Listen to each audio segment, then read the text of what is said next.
আয়োজনে আজকের এই সংবাদ সম্মেলনে সম্মানিত সাংবাদিকবৃন্দ, আসসালামু আলাইকুম রহমতুল্লাহি ওয়া বারাকাতুহু। আমরা আপনাদের কাছে কৃতজ্ঞতা জ্ঞাপন করছি, আপনারা ইসলামী ছাত্র শিবিরের আজকের এই সংবাদ সম্মেলনের আহ্বানে সাড়া দিয়ে উপস্থিত হয়েছেন, এজন্য ধন্যবাদ এবং কৃতজ্ঞতা জানাচ্ছি। সম্মানিত সাংবাদিক বন্ধুগণ, আমি আমার বক্তব্যের শুরুতেই ভাষার মাস ফেব্রুয়ারিতে গভীরভাবে স্মরণ করছি 1952 সালের 21 ফেব্রুয়ারি ভাষার অধিকার প্রতিষ্ঠার জন্য জীবন উৎসর্গকারী বীর শহীদদেরকে, এবং 1971 সালে যাদের আত্মত্যাগ এবং জীবনের বিনিময়ে আমরা একটি স্বাধীন সার্বভৌমত্ব রাষ্ট্র পেয়েছি, তাদেরকে গভীরভাবে স্মরণ করছি। আমি আরো বিশেষভাবে স্মরণ করছি 2024 সালের জুলাই অভ্যুত্থানের অকুতোভয় বীর আবু সাঈদ, মুগ্ধ, ওয়াসিম, শান্ত সহ হাজারো শহীদদের, যারা স্বৈরাচারের বিরুদ্ধে জনগণের ন্যায়সঙ্গত অধিকার প্রতিষ্ঠার লড়াইয়ে নিজেদের জীবনকে উৎসর্গ করেছে। তাদের এই আত্মত্যাগ ইতিহাসের পাতায় চির অম্লান হয়ে থাকবে। এই আন্দোলনে যারা আহত হয়েছেন, পঙ্গুত্ব বরণ করেছেন, আমি তাদের জন্য আল্লাহর কাছে সুস্থতা কামনা করছি এবং তাদের উত্তম প্রতিদান কামনা করছি। প্রিয় সাংবাদিক, এটা সাউন্ড একটু বাড়াইতো রাজীব ভাই, সাউন্ড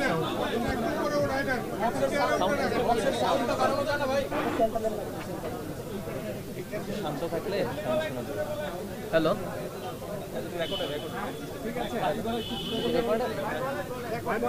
প্রিয় সাংবাদিক বন্ধুগণ, সম্প্রতি ঘটে যাওয়া কিছু অনাকাঙ্ক্ষিত ও গুরুত্বপূর্ণ বিষয় নিয়ে আমরা আপনাদের সামনে উপস্থিত হয়েছি। আপনারা জানেন, ঐতিহাসিক জুলাই অভ্যুত্থানের মধ্য দিয়ে স্বৈরাচার শেখ হাসিনা সরকারের পতন হলেও নেতিবাচক রাজনীতির চর্চার অবসান এখনো ঘটেনি। দুঃখজনক হলেও আবারও কিছু ছাত্র সংগঠন সেই ফ্যাসিবাদী ছাত্র রাজনীতির সংস্কৃতির অবতারণা করছে, যা জুলাই গণ অভ্যুত্থানের স্পিরিটের সম্পূর্ণ পরিপন্থী। প্রিয় সাংবাদিক বন্ধুগণ, সহস্রাধিক শহীদের জীবন এবং অগণিত আহত ও পঙ্গুত্ব বরণকারীদের ত্যাগের বিনিময়ে অর্জিত সম্প্রীতি ও একতার বাংলাদেশে মানবিকতা, মূল্যবোধ, নাগরিক অধিকার, সুস্থ সংস্কৃতি, সন্ত্রাসমুক্ত, ন্যায় ও ইনসাফ ভিত্তিক সমাজ প্রতিষ্ঠা করা সকল নাগরিকের প্রধানতম কর্তব্য। যেখানে ছাত্র রাজনীতির মূল মন্ত্রই হবে একদল সৎ, দক্ষ ও দেশপ্রেমিক নাগরিক তৈরিতে ভূমিকা রাখা। ছাত্র রাজনীতির মাধ্যমে শিক্ষার্থীদের দক্ষতা উন্নয়ন সাধিত হবে এবং দেশ পরিচালনার যোগ্যতা সম্পন্ন হয়ে গড়ে উঠবে। বাংলাদেশ ইসলামী ছাত্র শিবির সেই লক্ষ্যেই কাজ করে যাচ্ছে, যা দেশবাসীর কাছে দৃশ্যমান। কিন্তু আমরা অত্যন্ত উদ্বেগের সাথে লক্ষ্য করছি যে ছাত্র রাজনীতি নিয়ে যে জন আকাঙ্ক্ষা তৈরি হয়েছিল, তা কিছু ছাত্র সংগঠনের আধিপত্য নীতি, সন্ত্রাসী কর্মকাণ্ড, চাঁদাবাজি, দখলদারি, ট্যাগিং ও দোষ চাপিয়ে দেওয়ার হীন সংস্কৃতি চালু রাখার ফলশ্রুতিতে শিক্ষার্থীদের মধ্যে ছাত্র রাজনীতি নিয়ে বিমুখতা তৈরি হয়েছে এবং যা শিক্ষার পরিবেশকে বিনষ্ট করছে। নিষিদ্ধ ছাত্রলীগ বাংলাদেশ থেকে বিতাড়িত হলেও দুর্ভাগ্যজনকভাবে আমাদের বন্ধুপ্রতিম ছাত্র সংগঠন, ছাত্র দল তাদের পথ অনুসরণ করতে দেখা যাচ্ছে। ক্যাম্পাসে সকল ছাত্র রাজনৈতিক ও সামাজিক সংগঠন সমূহের মধ্যে পারস্পরিক শ্রদ্ধাবোধ, সহযোগিতা ও সহাবস্থান নিশ্চিত করে শিক্ষার সুষ্ঠু পরিবেশ বজায় রাখা সকলের দায়িত্ব। কিন্তু আমরা লক্ষ্য করছি, বিভিন্ন ক্যাম্পাসে ছাত্রদল, ছাত্র শিবির সহ অন্যান্য ছাত্র সংগঠনকে অন্যায়ভাবে দমনের চেষ্টা করছে। শুধু তাই নয়, নিজেরা সন্ত্রাসী কায়দায় শিক্ষার্থীদের হামলা করে তার দায় উদ্দেশ্য প্রণোদিতভাবে ছাত্র শিবিরের উপর চাপিয়ে দিচ্ছে, যার প্রবক্তা ছিল নিষিদ্ধ ছাত্র সংগঠন ছাত্রলীগ। স্বৈরাচারী গণহত্যাকারী শেখ হাসিনা মুক্ত বাংলাদেশে ফ্যাসিবাদের টুলসগুলো কিছু ছাত্র সংগঠন ঘোষণা দিয়ে গ্রহণ করেছে।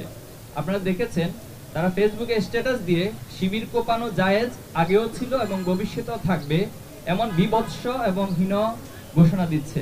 আমরা নোয়াখালীতে এমন একজনের বিরুদ্ধে মামলা করেছি। আমরা আশা করব সরকার তাদের বিরুদ্ধে যথাযথ ব্যবস্থা গ্রহণ করবে।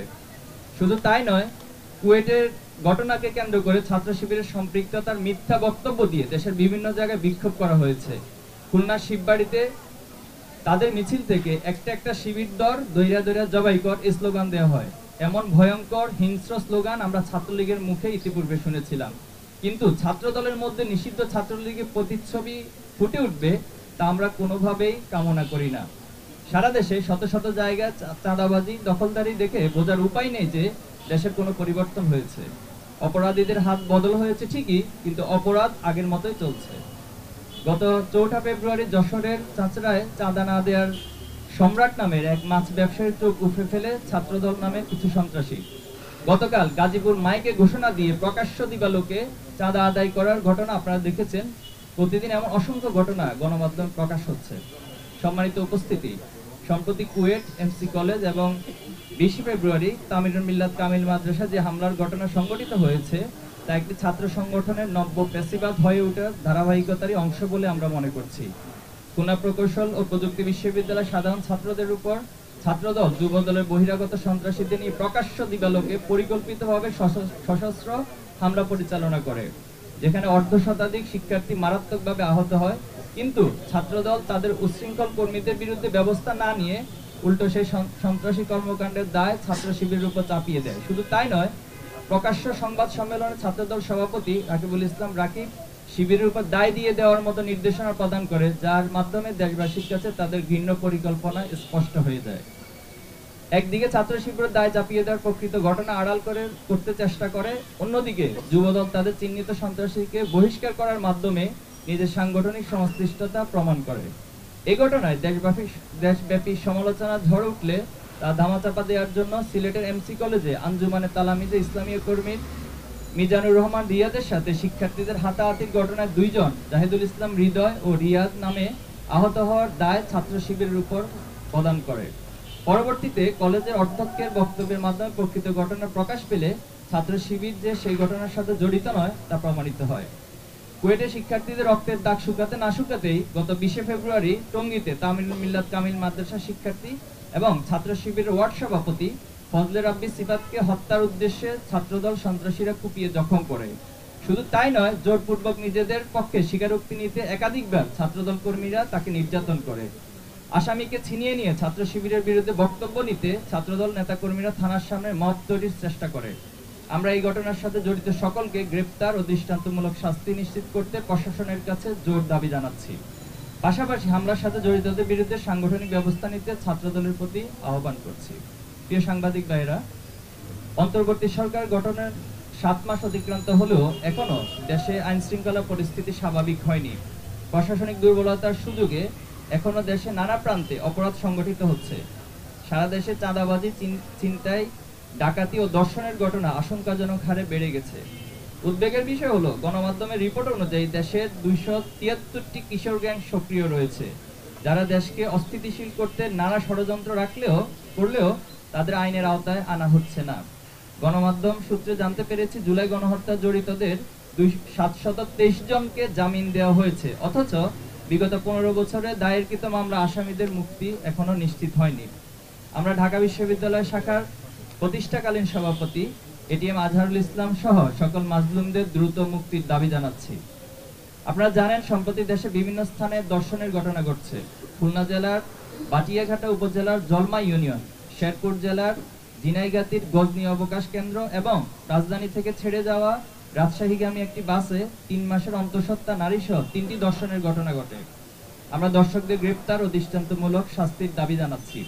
স্বরাষ্ট্র উপদেষ্টা ও প্রশাসনকে দেশের আইন শৃঙ্খলা পরিস্থিতি স্বাভাবিক করতে আরো সক্রিয় ভূমিকা পালন করার আহ্বান করছি, অথবা নিজেদের ব্যর্থতার দায় স্বীকার করে জাতির কাছে ক্ষমা চাওয়া অথবা পদত্যাগেরও আহ্বান করছি।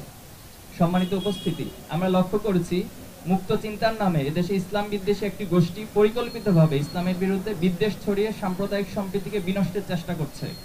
সেই গোষ্ঠীর এক ক্রীড়ানক জাতীয় শিক্ষাক্রম ও পাঠ্যপুস্তক বোর্ড এনসিটিবি এর পাঠ্য বই সংশোধন ও পরিমার্জন কমিটির সদস্য, তার মূল নাম হচ্ছে সাজ্জাদুর রহমান। তিনি রাহার নাম ধারণ করে আল্লাহ ও রাসূল সাল্লাল্লাহু আলাইহি ওয়াসাল্লামের শানে চরম অবমাননাকর ও ধৃষ্টতাপূর্ণ শব্দ ব্যবহার করে একটি ফেসবুক পোস্ট দিয়ে দেশের সংখ্যাগরিষ্ঠ জনগণের ধর্মীয় অনুভূতিতে আঘাত এনেছে, যা ফৌজদারি আইন লঙ্ঘনের শামিল। আমরা অতি দ্রুত তাকে গ্রেফতার এবং শাস্তির আওতায় আনার জন্য সরকারের কাছে দাবি জানাচ্ছি। উপস্থিত সাংবাদিক বন্ধুগণ, পারস্পরিক সহযোগিতা ও ঐক্যবদ্ধ প্রচেষ্টার মাধ্যমে একটি সুখী, সমৃদ্ধি ও বৈষম্যহীন সবার বাংলাদেশ গঠন করা সম্ভব। এক্ষেত্রে রাষ্ট্রের চতুর্থ স্তম্ভ গণমাধ্যম ও জাতির বিবেক, সাংবাদিক কর্মীদের ভূমিকা অপরিহার্য। জুলাই অভ্যুত্থানের সকল পক্ষ এক মোহনায় মিলিত হওয়ার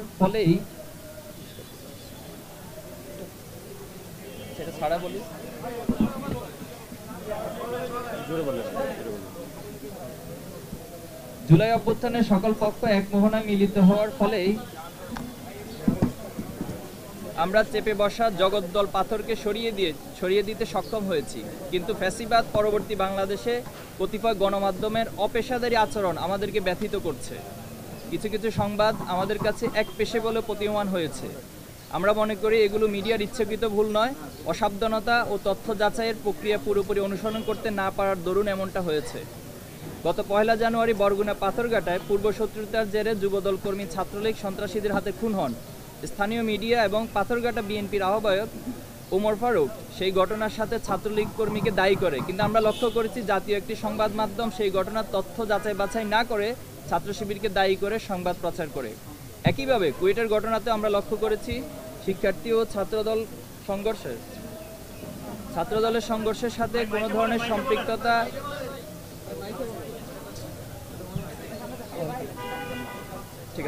সম্পৃক্ততা না থাকলেও ছাত্র শিবিরকে দায়ী করে প্রতিবেদন প্রচার করা হয়। সিলেটের এমসি কলেজের ঘটনাতে কতিপয় সংবাদ মাধ্যম উদ্দেশ্যমূলকভাবে ছাত্র শিবিরের বিরুদ্ধে অপপ্রচার চালায়। এছাড়াও আরও একাধিক ঘটনায় ছাত্র শিবিরকে জড়িয়ে সংবাদ প্রচার করা হয়েছে, অথচ ছাত্র শিবিরের সাথে এই সকল ঘটনার কোনো সংশ্লিষ্টতা ছিল না।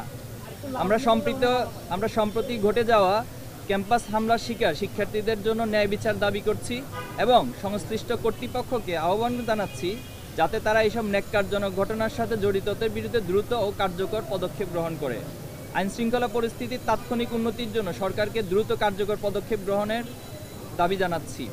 আমরা জোর দিয়ে বলছি, ধর্মীয় অবমাননা ও সাম্প্রদায়িক সহিংসতার জন্য দায়ী ব্যক্তিদের জবাবদিহিতা নিশ্চিত করতে হবে।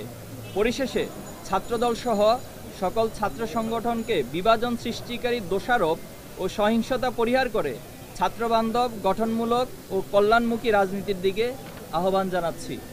আমরা উপস্থিত সকলকেই পবিত্র মাহে রমজানের অগ্রিম শুভেচ্ছা জানাচ্ছি। পাশাপাশি সংবাদ সম্মেলনে উপস্থিত হওয়ার জন্য আপনাদেরকে আন্তরিক ধন্যবাদ এবং কৃতজ্ঞতা জানিয়ে আমার লিখিত বক্তব্য এখানেই সমাপ্ত করছি। সবাইকে ধন্যবাদ। এ পর্যায়ে যদি আপনাদের প্রশ্ন থাকে করতে পারেন। যদি কারো প্রশ্ন থাকে আমরা দুই একটা প্রশ্ন নিতে পারি। সাউন্ডটা কি ক্লিয়ার হলো?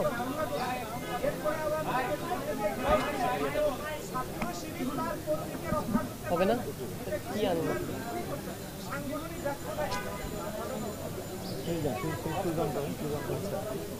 দিয়েছেন অন করা? আচ্ছা, জোরে বলি।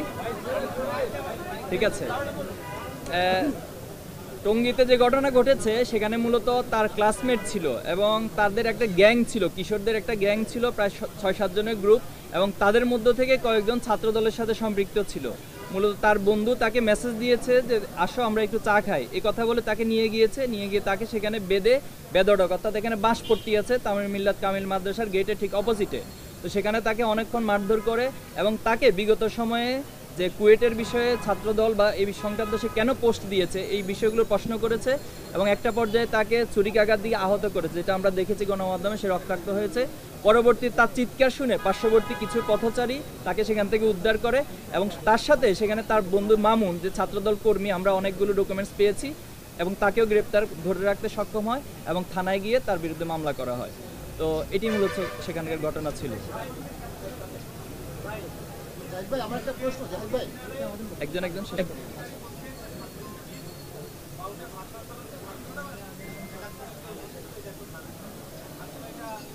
আচ্ছা, ধারণটা কিভাবে করতে হয় এটা ওনার কাছ থেকে আগে আমাকে ব্যাখ্যা জানতে হবে কিভাবে ধারণ করতে হয়।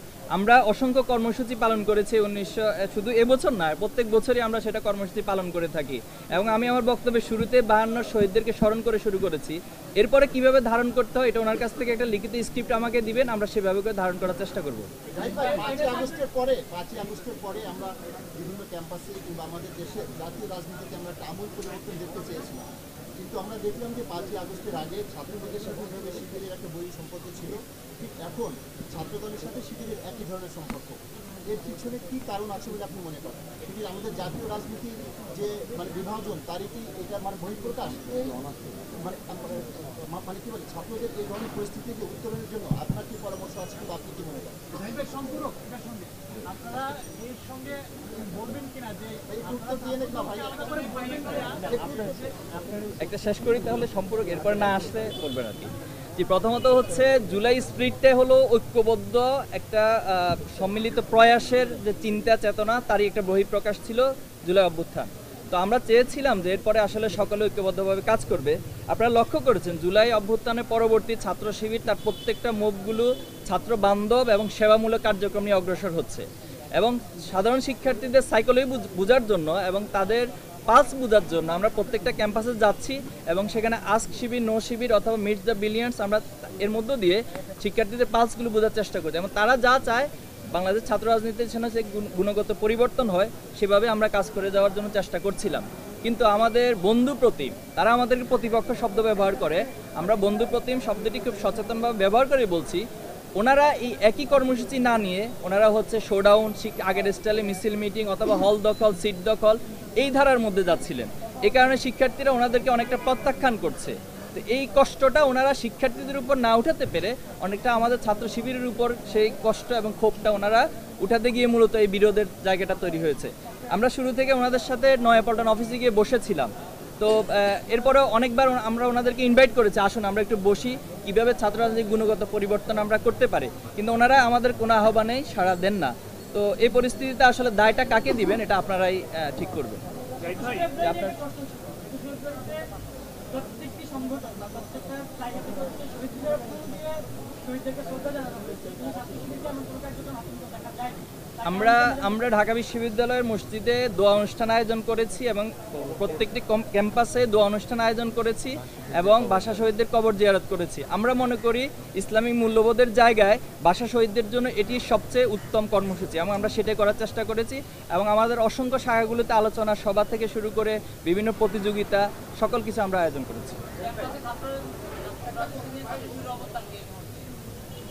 সেটা তো আমরা বারবারই বলে আসছি যে যেটা হবে সেবামূলক কর্মসূচি, যেটা হবে শিক্ষা বান্ধব, এবং সেখানে ছাত্ররা ভবিষ্যৎ বাংলাদেশ কীভাবে পরিচালিত হবে, কীভাবে বাংলাদেশ পলিসি মেকিং করবে সেই ডিবেট হবে, সেই পলিসি মেকিংয়ের জন্য তারা অংশগ্রহণ করবে।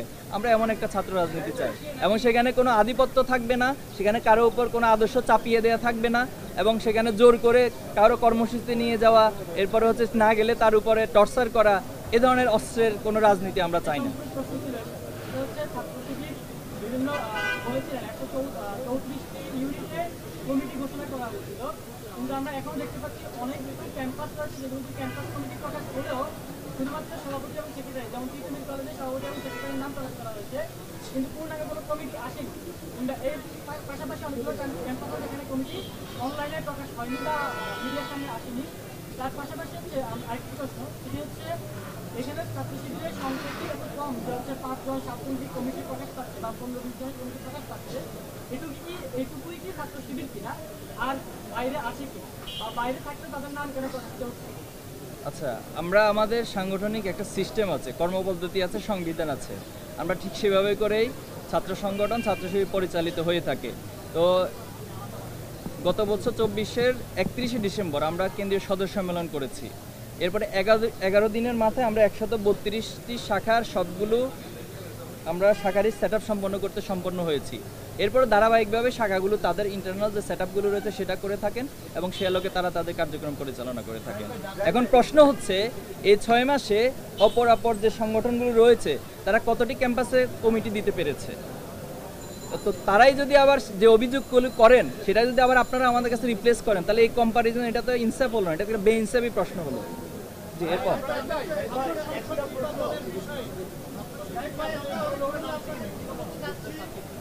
এটা শেষ করি জি।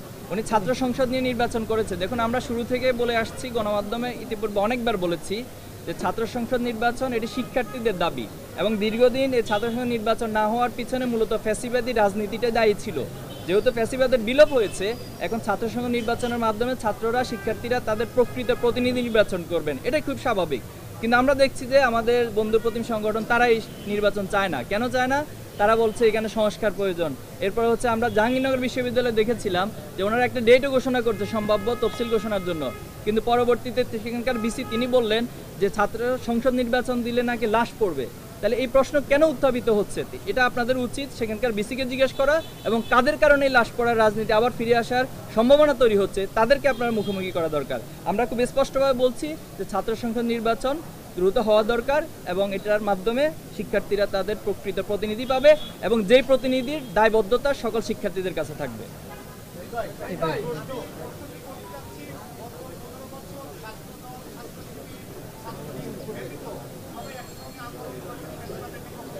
এটা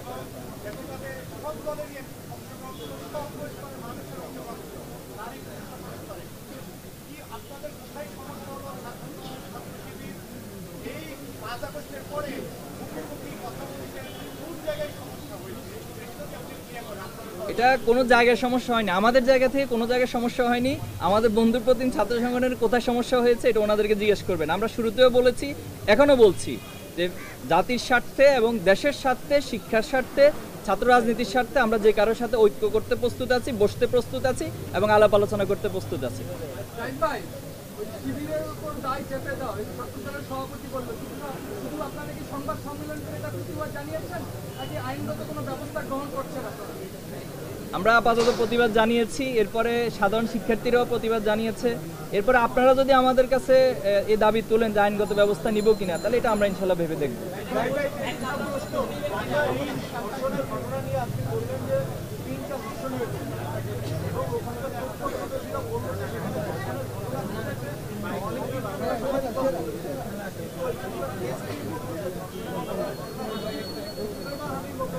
তদন্ত হওয়া উচিত।